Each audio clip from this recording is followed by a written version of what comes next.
NCLEX note on mental disorders. Today, let's start with depression. Depression is a mood disorder characterized by persistent sadness, hopelessness, and loss of interest in activities, which affects patient's daily functioning. The family history, chronic illness, substance abuse, trauma, stressful event, imbalance of neurotransmitters like less serotonin, norepinephrine, and dopamine can lead depression. And the signs and symptoms are sleep disturbances, interest loss, guilt or worthlessness, energy loss or fatigue, concentration difficulties, appetite changes, psychomotor retardation or agitation, suicidal thoughts. And the types are major depressive disorder, severe symptoms lasting at least 2 weeks, persistent depressive disorder, seasonal affective disorder, postpartum, and bipolar depression. For the pharmacological management, antidepressants are used, for example, SSRI, SNRI, TCA, MAOI, and atypical antidepressants. Psychotherapies like cognitive behavioral therapy, light therapy, and ECT. And the nursing interventions are assessment. Assess for suicidal ideation, that's the priority. Observe for changes in mood, behavior, sleep, and appetite. Evaluate energy level, concentration, and decision making abilities. Assess coping mechanisms and support system. And safety is also the priority. If the patient has suicidal ideation or thought, implement suicidal precautions. One-to-one supervision must remember for the NCLEX. Remove harmful objects, secure environment, encourage verbalization of feelings rather than self-harm. Engage in simple activities like short walking, art, and journaling. Encourage independence in daily activities, reinforce positive coping mechanism, encourage social interactions, promote group therapy and support groups, encourage small interactions even if minimal, patient education regarding medication adherence and avoiding CNS depression or alcohol, educate on sign of worsening depression or suicidal thoughts. And the next topic is bipolar disorder.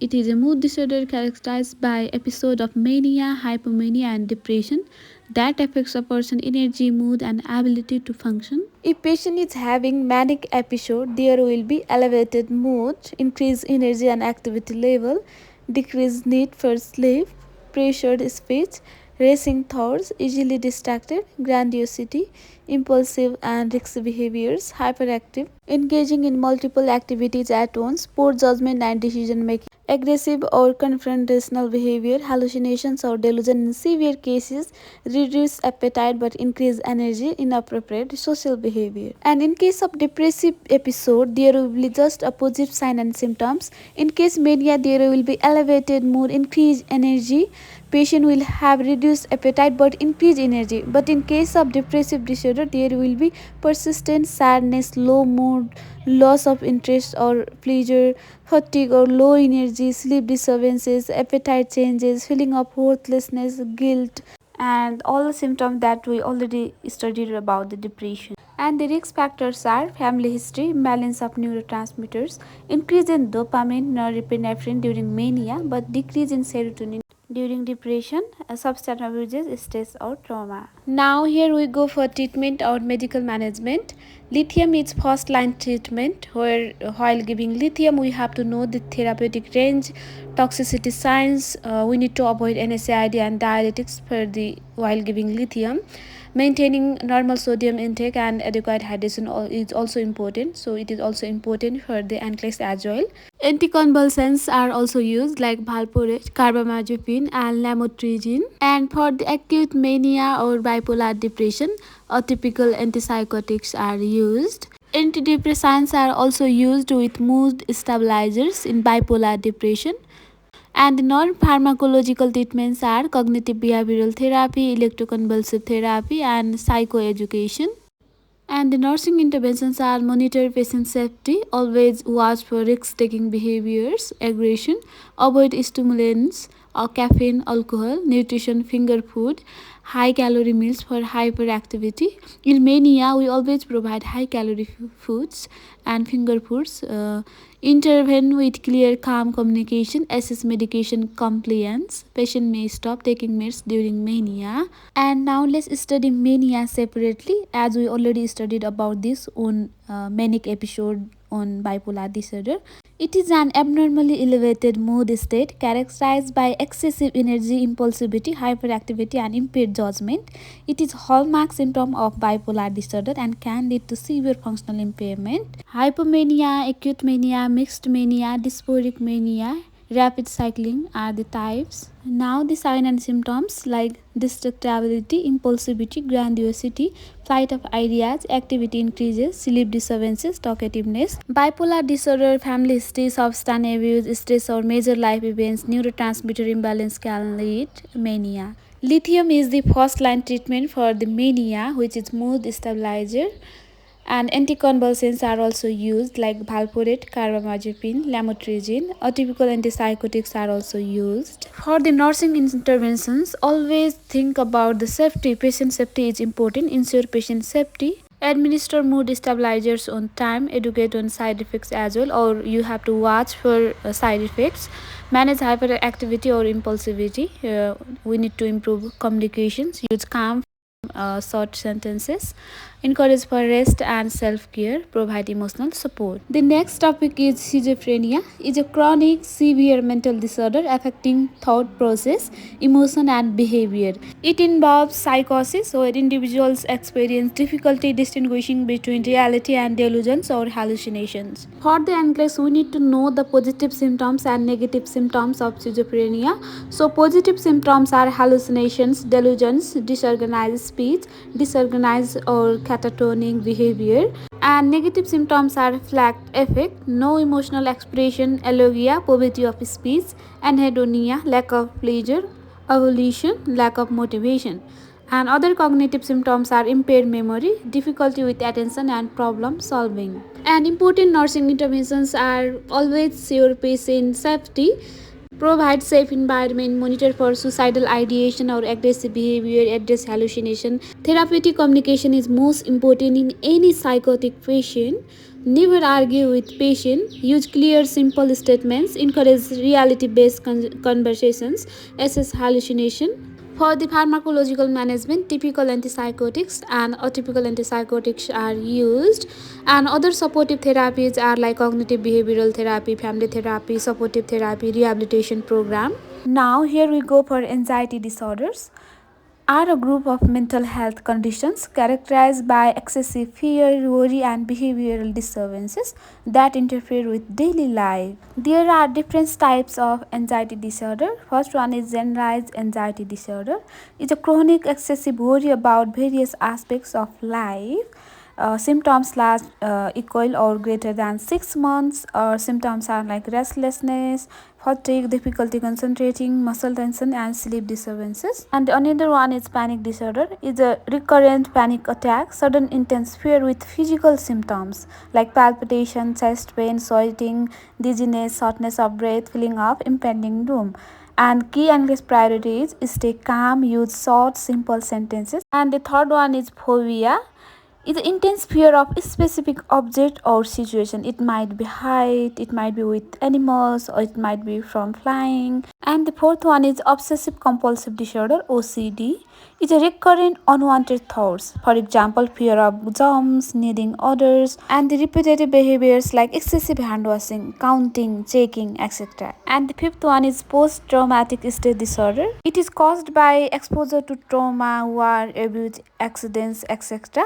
And people get flashback of those moments, nightmares, hypervigilance, and emotional numbness. And the NCLEX priorities are or nursing interventions are always ensure patient safety in all the psychiatric patient, assess for suicidal ideations, thoughts, or self-harm risks, provide calm, supportive care, therapeutic communication, remain calm and use short, clear sentences, do not force confrontation of fears, and teach regarding relaxation techniques. And for the pharmacological management, SSRI are used as a first-line treatment. Then benzodiazepines, beta blockers, buspirone are also used. And only the next topic is alcohol withdrawal. It occurs when a person who is dependent on alcohol suddenly stops or significantly reduces alcohol intake. It can range from mild symptoms to life-threatening complications like delirium tremens. It is also important for the NCLEX stage of alcohol withdrawal. In case of mild withdrawal, that occurs between 6 to 24 hours after last drink. anxiety, irritability, tremors, insomnia, nausea, vomiting, diaphoresis, mild tachycardia, and hypertension are the signs and symptoms. In case of moderate withdrawal, which occurs between 24 to 72 hours after last drink, worsening tremors, increased BP, heart rate, confusion, hallucination are the signs and symptoms.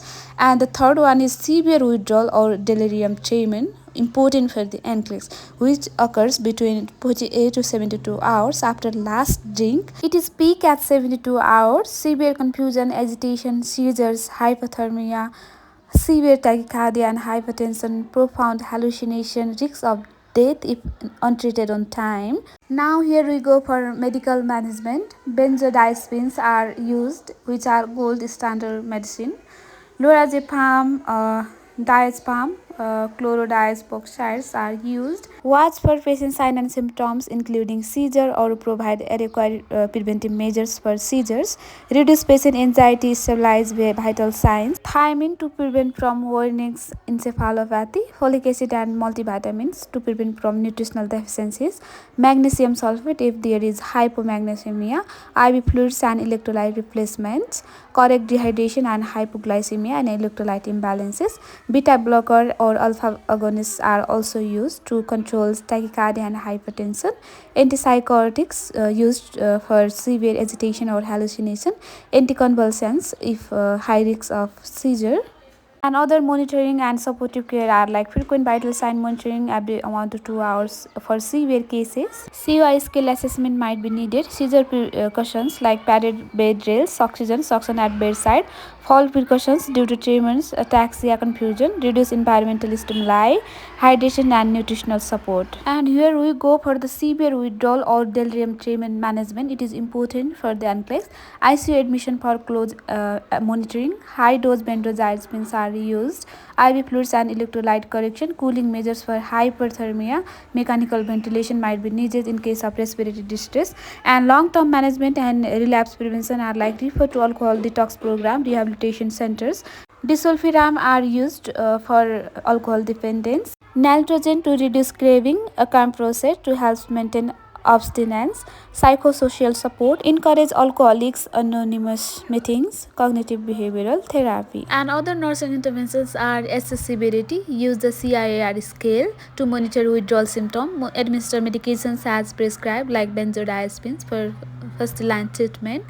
Beta blockers, thiamine, magnesium, vitamins, supplementation, anticonvulsants, monitor vital signs, ensure patient safety, fall precautions, reorient confused patients, reduce environmental stimuli, hydrate and nutritional management, psychosocial support. The therapeutic communication is the most important part from mental health. Use open-ended question being a nurse, avoid high questions, giving advices or minimizing feelings. Key and tip is never say I understand how you feel. Instead say that sounds difficult. Can you tell me more? Always take suicidal precautions. High risk signs are like giving away their belongings, sudden mood improvement, writing a will. The interventions are like one-to-one supervision for active suicidal risks. Remove sharp object, bells, shoelaces, and other risks. Assess suicidal thoughts directly. Benzodiazepines are used for alcohol withdrawal and thiamine to prevent from warnings encephalopathy. In case of schizophrenia, know the positive and negative symptoms and medication to treat schizophrenia. In case of depression and bipolar disorder, watch for signs and symptoms. Medications like SSRI are used in while providing or while administering this medication. Watch for sign and symptom of serotonin syndrome. And bipolar disorder is treated with lithium. In case of anxiety disorder, stay calm, use short simple sentences, encourage deep breathing exercises. In OCD, follow rituals initially but gradually set limits. In post-traumatic stress disorder, symptoms include nightmares, flashback and hypervigilance of the past events. And the next topic is personality disorder, are enduring pattern of behavior, cognition and inner experience that deviate significantly from cultural expectations, causing distress or inner impairment in personal, social and occupational functioning. and it is characterized in the three clusters. In cluster A, there is paranoid personality disorder, schizoid personality disorder, and schizotypal personality disorder. And in cluster B, there is antisocial personality disorder, borderline personality disorder, histrionic personality disorder, and narcissistic personality disorder. And the personality disorder that comes under cluster C are avoidant personality disorder, dependent personality disorder, and OCPD. And the treatment depends upon the types. In cluster A, psychotherapy, which includes CBT, supportive therapy, or reality testing. Medications like antipsychotics, antidepressants are used, and plus social support is needed. And in cluster B type personality disorder, psychotherapy, which includes dialectical behavioral therapy, cognitive behavioral therapy, mentalization, medications like mood stabilizers, antidepressants, antipsychotics, and hospitalization might be needed. And the treatment of cluster C type personality disorder are psychotherapy, CBT, SIM therapy, exposure therapy, medications like antidepressants, anxiolytics, self help and support groups. An important thing for the NCLEX to remember in nursing interventions are always build a trust, stabilize the therapeutic relationship, especially for paranoid and borderline personality disorders. Set firm boundaries like essential for manipulative behavior, antisocial, borderline, or histrionic. Encourage coping strategies, teach about relaxation techniques and problem solving. Promote social skills for schizotypal and avoidant personality disorders. Encourage autonomy, monitor for self-harm, suicidal behavior. Limit excessive attention seeking for histrionic personality disorder. Avoid power struggle with OCPD. Now here we go for eating disorders. There are two types of eating disorder, anorexia nervosa and bulimia nervosa. The bulimia one is more life-threatening than anorexia nervosa. In anorexia nervosa, people avoid food due to intense fear of gaining weight, and in bulimia nervosa, there is episode of binge eating followed by purging, vomiting, use of laxative, diuretic, excessive exercise to prevent weight gain. In anorexia nervosa, there is distorted body image. People feel like they are overweight while they are already underweight. Restriction of food intake leading to significantly low body image, may engage in excessive exercise or purge behavior sometimes, like vomiting laxatives. Signs and symptoms are like extreme weight loss, lanugo, amenorrhea, bradycardia, hypotension, hypothermia, electrolyte imbalances like hypokalemia, hyponatremia. The nursing interventions are monitor vital signs and weight regularly, stabilize structured eating plan, supervise meals, and prevent excessive exercise. Educate about health, nutrition, and body image. Encourage therapy like CBT, family therapy. And in bulimia nervosa, there is like normal or slightly above normal body weight, feeling of guilt and loss of control after binging. Signs and symptoms are dental erosion, swollen paranoid glands, calluses on knuckles, electrolyte imbalances. The nursing interventions are monitor food intake and prevent purging behavior, encourage healthy coping mechanism for stress, educate on consequences of binge purge cycles, monitor for suicidal ideation, self-harm, support cognitive behavioral therapy. And the treatment options for anorexia nervosa are use of medications like olanzapine, fluoxetine, cyproheptadine, and the key nursing consideration are monitored for feeding syndrome when initiating nutritional therapy. And treatment options for bulimia nervosa are fluoxetine, which is used as first-line treatment, topiramate, which is anticonvulsants, and ondansetron, which acts as an antiemetic. And the key nursing considerations are SSRI can increase risks of suicide in young adults, avoid bupropion due to risks of seizure from electrolyte imbalances.